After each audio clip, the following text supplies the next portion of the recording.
Radio. This is Pet Life Radio. Let's talk pets.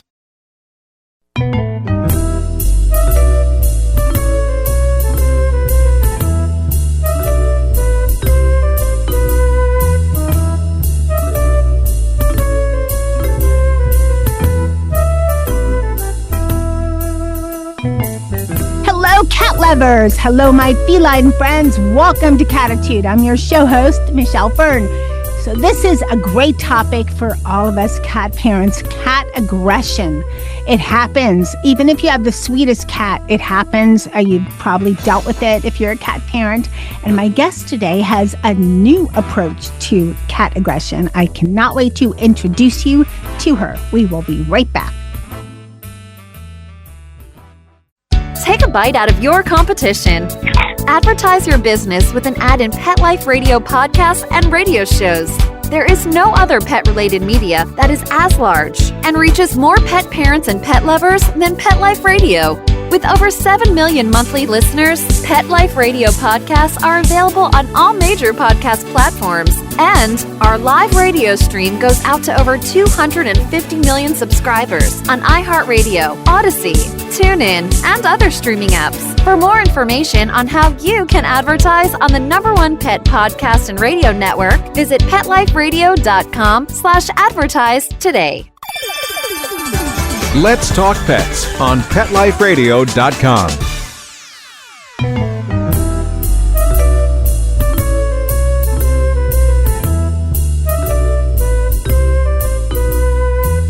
Welcome back, everyone. I'd like to welcome Dr. Lisa Radosta. She is a veterinary behaviorist. Welcome to Cattitude. Thank you. Thank you for having me. I'm so glad to have you. So I'll call you Dr. Lisa. You said that was okay, so I appreciate that.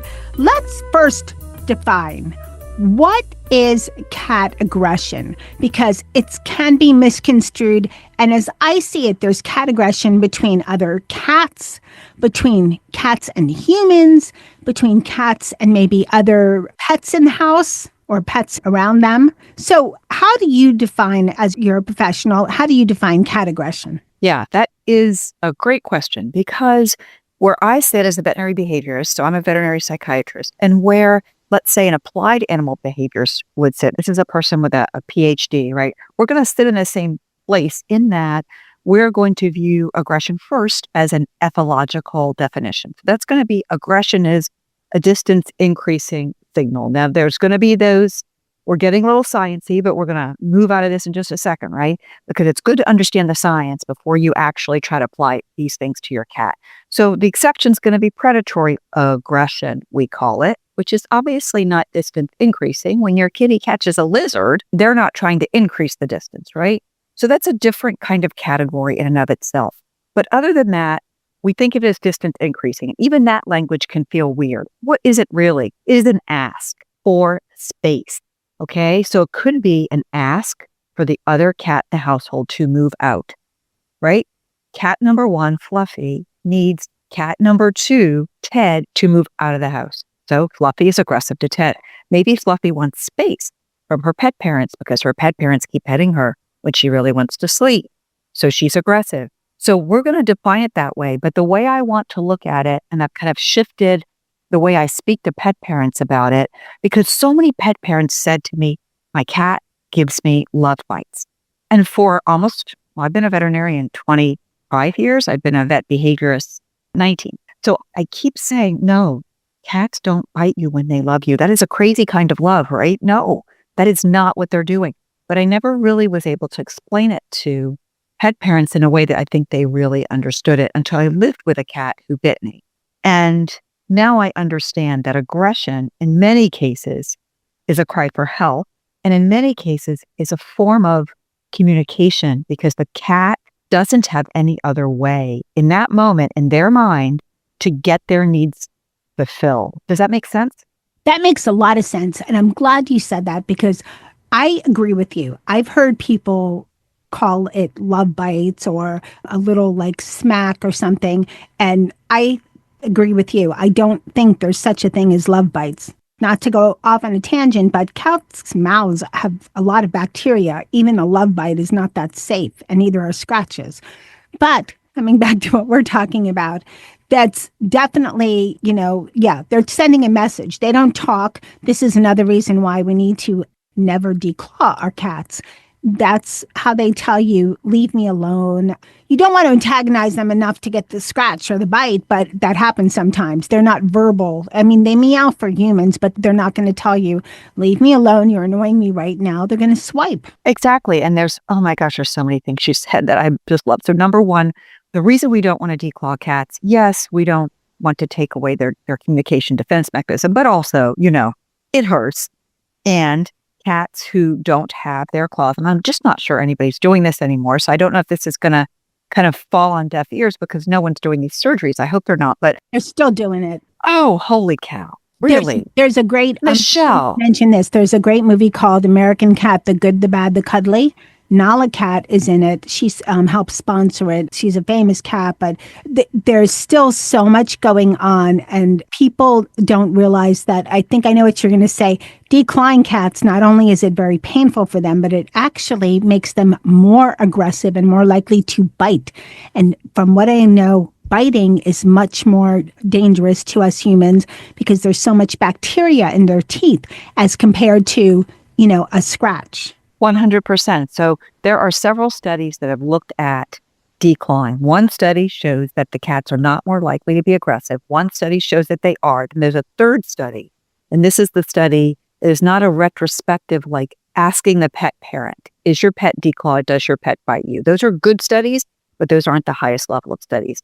This last study is the one that probably is, on the forefront of your mind, where radiographs were examined, looking first at cats that are declawed to say, how many of you have a fragment left? So imagine, first of all, that I'm going to take your toe off, because that's what we're doing. We're taking off the edge of your toe. And anyone who's ever, like I broke my toe, you know how important those toes are. They are really important for balance and for movement. So a lot of those cats that should have had a clean cut to take off the edge of the toe did not. Like a large, over 50% did not. They had fragments left. Ouch, that hurts.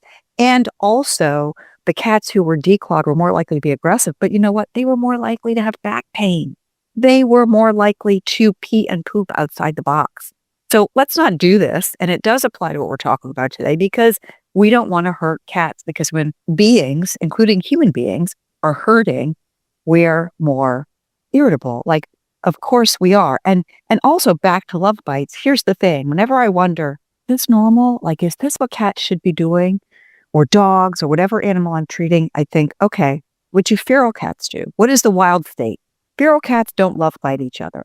Now, they do bite when copulating, okay, but that's not love, that's copulation. It has a purpose and to make a bunch of kittens, right? So if we just look at how cats who are BFFs treat each other, they groom each other, they sleep in a pile of cats, it's completely different than a bite that they give us. And like you say, anybody's dangerous, but it can become even more dangerous if you ignore that bite because the cat doesn't have a way to talk to you. So they might bite harder or do something worse, like pee on your pillow, not because they hate you, but because they don't know what else to do and they're freaked out, right?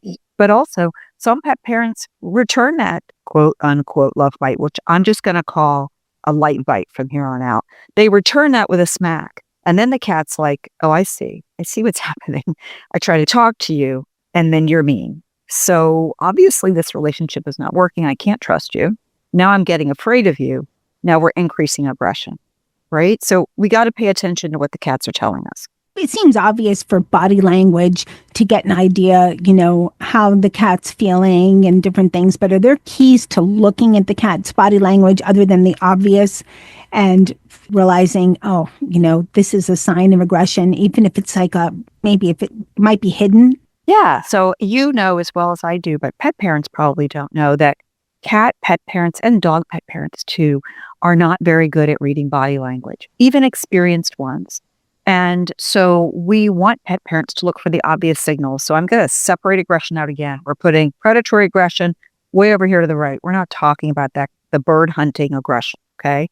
We're talking about aggression toward pets in the household, people, things like that. I'm going to separate them further into aggression that is intended to increase distance, that's asking for space, right? So we're going to look for body language signals like pupils being big, your cat's pupils, that's the black part of the eye, those should be really small, like a slit or like an almond if they're in a bright room, like the kind of rooms we have in our homes typically. In a moderately bright room or a dark room, we're expecting those pupils to be wider. Okay, that's natural. That's normal response to light within the body. Now, what if your cat's pupils are round or not almond shaped in a brightly colored room? Either your cat is blind, that might happen to a blind cat, but if your cat is sighted, what's happening is your cat's in fight, flight, freeze, or fidget. Your cat is really freaked out right now, and their big prefrontal cortex, the part that tells them to not bite you, is turning off. Okay? Tail thumping, ears. My friend calls them the devil horns, not because cats are devils, but because I think it really helps people to understand when those ears partially turn back and they're pointed, or when they're flat against the head. If you see your cat, so there's the obvious one. If you see your cat avert his gaze, he's getting worried. So you're looking at him. He turns his head just a little bit off to the left or right or down or up. He's like, you're freaking me out right now. You're intimidating me a little bit. I'm starting to get concerned. If you see your cat deliberately get up, shift his weight, and turn away from you, he's sending you a signal. I'd like you to not pet me anymore. I'd like you to give me a moment, right? So we certainly want people to pause, but the kind of bites that are communication bites are a little different. I'll give you an example from my own kitty. My kitty requires a lot of attention. He's a needy kitty, and he likes to hunt a lot. He likes to play a lot. He likes to be on his catio frequently.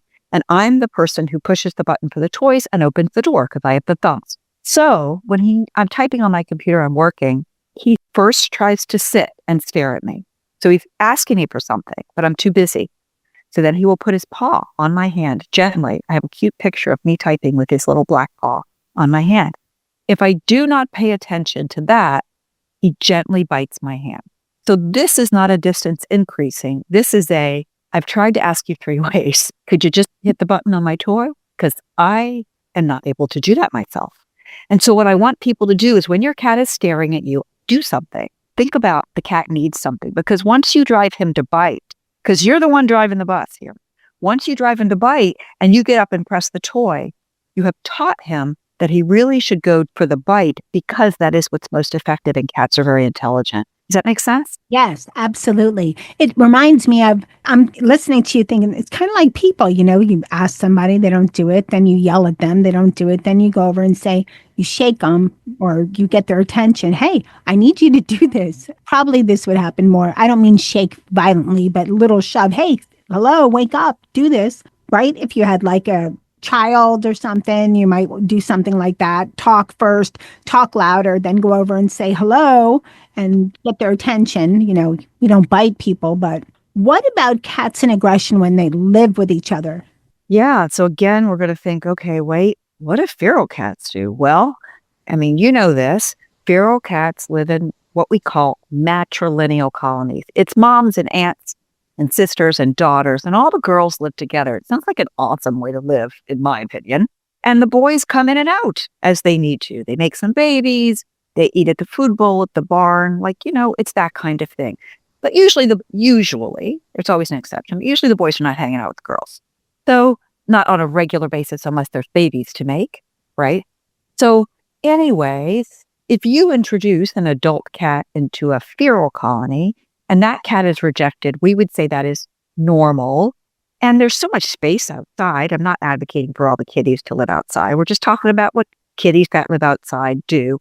There's so much space that other cat can get away, right? And if you have a barn, like I had a horse, we had barn cats, cats would come together. You could see they were all similar colors. They'd go, another colony would come. Okay, so what do you and I do? Let's just take me, for example, because I think there's people out there like me. I only adopt adult black cats for the obvious reason, because the most perfect cat who ever graced this earth was an adult black cat that I got from Animal Care and Control. And there will never be another one like him, but yet that's all we adopted, my family, ever since his passing. So Love that you adopt black cats. My cat's one's tuxedo. My dogs that I adopted are always black. I didn't even know, but there's a stigma against adopting black cats, especially black dogs, but black cats especially. So thank you for adopting black cats. Yeah. Oh my gosh. Black cats are the best. They actually, there is a gene connected to, I'm going on a tangent, there's a gene associated with the black coat color, which also codes partially for a lovely personality. So black cats are the best. But anyway, so I continue to add black cats, right? And that's not how they would live in the wild. They'd never live with strangers. So aggression toward each other is normal. If your cats are aggressive when they first meet, there's a really good chance that in a year, about a 50% chance, that they're still going to be fighting. So what does that mean? We had better introduce cats the right way up front, because first impressions mean something. There's a reason why when you first meet your new in-laws, you make sure you're not a hot mess and you're not smelly and you take a shower. Like, you want to look your best. First impressions mean something. So we want to introduce them, in a way that is low stress for everyone. I think one of the big problems I see is people just put cats in homes and expect everybody to share. And it's just the most absolutely absurd idea I've ever heard. Because just to think about what that would feel like, plop me in a home with some other people. I have to share my plate with them. There's only one place for me to get a drink. We have to share the same cup. We have to sleep in the same bed because there's only one of those. I would really go crazy. That is an awful way for a person to live. And for kitties, it's the same. Every kitty needs a bowl. Every kitty needs a place to get water. Every kitty needs a litter box.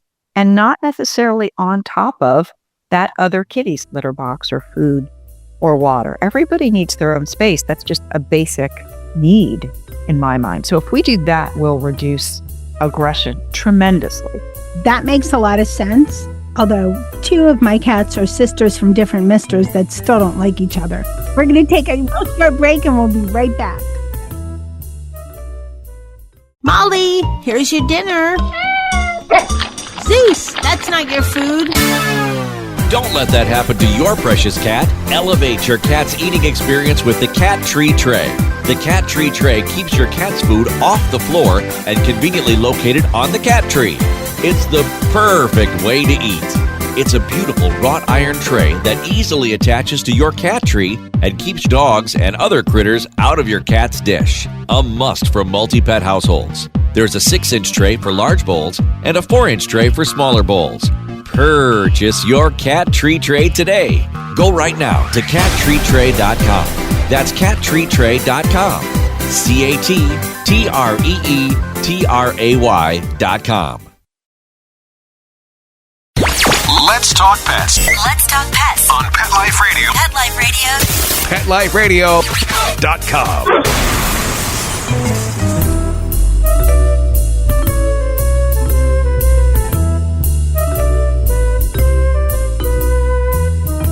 Welcome back, everyone. We're talking to Dr. Lisa Radosta. She is a veterinary behaviorist, and we're talking about cat aggression, which we all have cats if we're listening to Cattitude or want to have cats. So this is a topic near and dear to our heart. Let's talk about what us humans could do better to not set off aggressive behavior with our cats. Because there could be things we're doing that we don't realize we're doing that kick off our cats. And, we're past the love bites and everything, but what are some other things we do that cats just go, you're in their mind, they're like, you're pissing me off. Stop that. Yeah, there's 3 things that I can think of that I really want pet parents to know. Number 1, everyone needs space. And sometimes your cat doesn't want you to touch them. And that's okay. And I tell people, I ask my pet parents who bring their cats to me, do you believe that you have the right to say no if someone tries to touch you? And 100% of the time, 100%, the person, male, woman, no matter who they are, they say, yes, I have the right to say no. And I say, doesn't your cat have the right? And they pause because we don't think that little, cute, fuzzy creatures ever would not want us to pet them, right? But they have the right to say no. So number 1, respect your cat's boundaries and look at the body language and make sure that, your cat wants to be petted at that time. When you're in doubt, pull your hand away. If your cat wants it, they will come back and bunt your hand. Number 2, watch out for arousal aggression, because sometimes our cats get so wild. Oh my God, you're petting me everywhere and I'm losing control, that they will kind of lose it a little bit, right? So if you see your cat's just quivering all over the place, not in a trembling, scared way, but in a wild way, the tail is straight up and it's twitching and their back is twitching, just take a pause. Take a step away, maybe toss a toy or turn on a motorized toy. Step away from that. And then number 3, noise phobia. We have evidence in an unpublished study that we did at my practice, and then one other study that we probably have about 25% of cats who are noise phobic. I think it's probably more like 50%. If you turn on the smoothie machine and your cat hauls butt into your closet, if you vacuum, your cat, runs into the closet, storms in your neighborhood, your cat's under your bed. We are looking at a noise phobic cat. And when you go under that bed to pull your cat out because you're worried about your cat bites you, right? So that's a fearful or defensive type of aggression. Noise phobia is prominent. And I even had a cat who had feline idiopathic cystitis, or you might see it referred to as feline lower urinary tract disease, fluted, who was noise phobic. It was thunderstorm phobia to be specific. And when we treated that, we were able to get ahead of the hematuria, the blood in the urine, that is a sign of fluted or FIC. So this is a big deal. I think the thing is, cats, they give you clues. You just have to really pay attention and don't akin them to, which people do this all the time. They're different from each other. My cat crew, Charlotte is very different from Molly, and Dennis is entirely different from both of them. He's part Maine Coon. He's like, a chill cat compared to the other two. I mean, they're so different. So I think you have to keep that in mind as well. Know your cats. Yeah, know your cats. And what I hear, the tone that's running through your comments, I feel like, is also don't make assumptions. Like, don't assume that your cat is thinking this or that. Be curious. What is my cat thinking? Instead of, I'm sure I know what my cat is thinking. Step back. Take a picture or video of your cat. You've got a phone. And then look at that video and go, oh, I missed that part. I missed that thumping tail, didn't I? Like, what is my cat saying? Educate yourself. I have videos on my YouTube channel, which is just my name, Dr. Lisa Radosta. I recommend often the Battersea website. There are lots of ways to learn about cat body language. And like you said, you've got to be watching. You've got to be curious. You have to not think you know. And then you'll really see what's going on. Dr. Lisa, how do you go about changing your cat's behavior? Or is it not so much changing their behavior, but watching out for what their behavior is going to be and changing your behavior? Yeah, so that's where you may need extra help. So if your cat has a pathologic problem, maybe that kitty is so scared that there's just no way they could fathom to not use aggression in certain situations, you might need a veterinary behaviorist. Your pet might need medicine or a supplement. I see a lot of sick cats. I mean, a lot of painful and sick cats. So whenever a cat comes to me with aggression, we work that kitty up, which may start with medication so the kitty can have a vet visit that isn't terrifying for them, right? So there's all of that, and that feels complicated, and going to the vet isn't fun, but my gosh, we cannot miss a painful kitty and label it as a behavior problem. And so in one study, which you may know about, let's see, there were 4 studies done looking for arthritis in cats, 4 separate studies, total of 592 cats, if we include all 4 studies. In these studies, they took cats who just went to the vet hospital for something, but it wasn't for lameness. It wasn't for pain. And if I combine all those studies and just give you a range, they found that 23 to 95% of the cats had arthritis on the x-rays. Wow. 13% of the cat pet parents reported that their cat was lame. 95 versus 13, are you kidding me? We are missing it. There's a website for a product. I'm not paid by this company, but this is really the best website for you to learn about your cat and pain. It's the Silencia website. It's a drug made by Zoetis. So I'm not necessarily advocating or not for the drug, but go to the website and you'll click on the little parts like, see if your cat is painful quiz.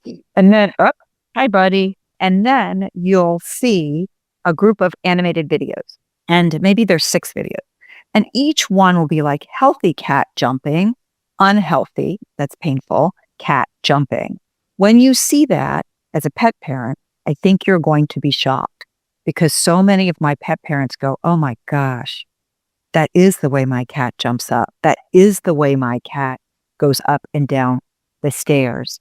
So we are missing pain in cats. And I'll give you one more study because somehow we got on my big soapbox here, pain in cats, that there's a study that looked at our ability as veterinarians to find the signs of pain in cats. So we look for pain, we look for the feeling in our hand as we're over the joint of crepitus, crunchiness, and we look for the feeling of a joint being swollen. We call that a fusion.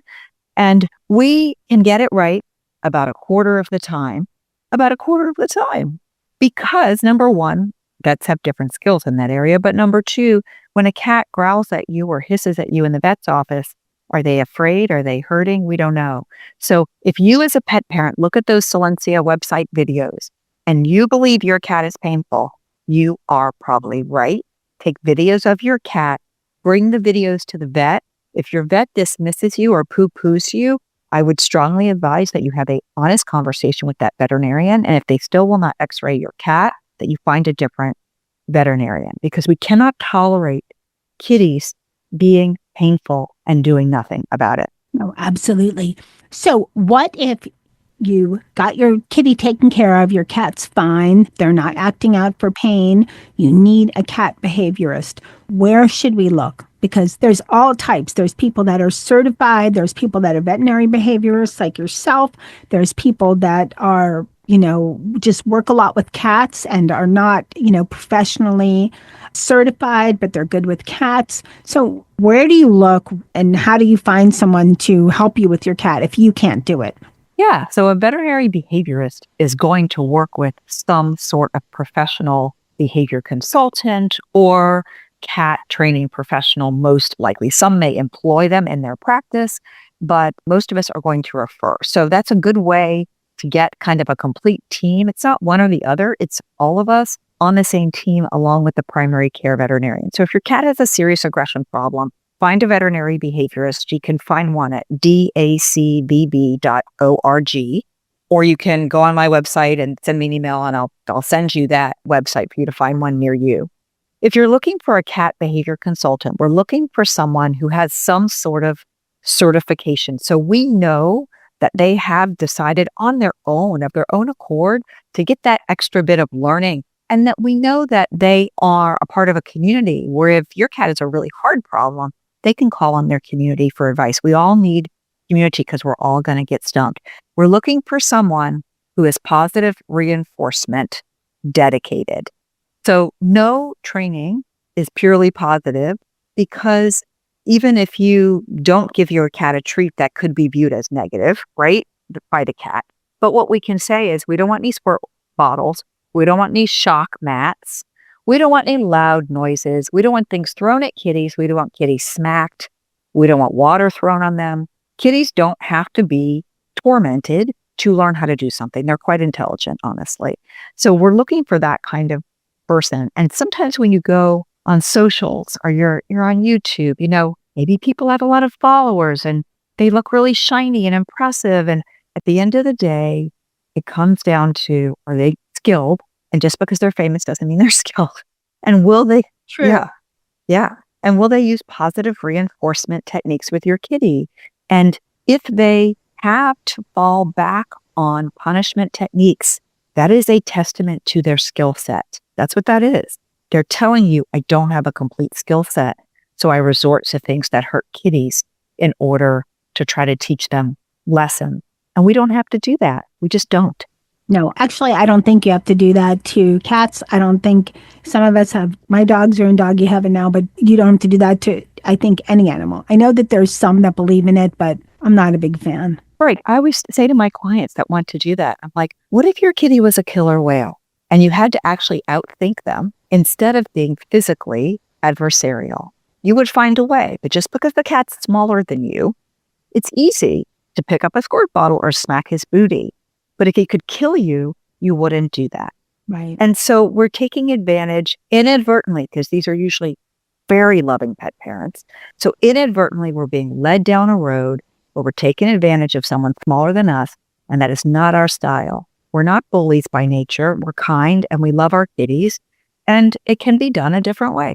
That's great advice. So where can people go to find out more information? I know you have a great website with a lot of great information for our listeners. Thank you. Yeah. My website has some free resources and I'm always adding to it.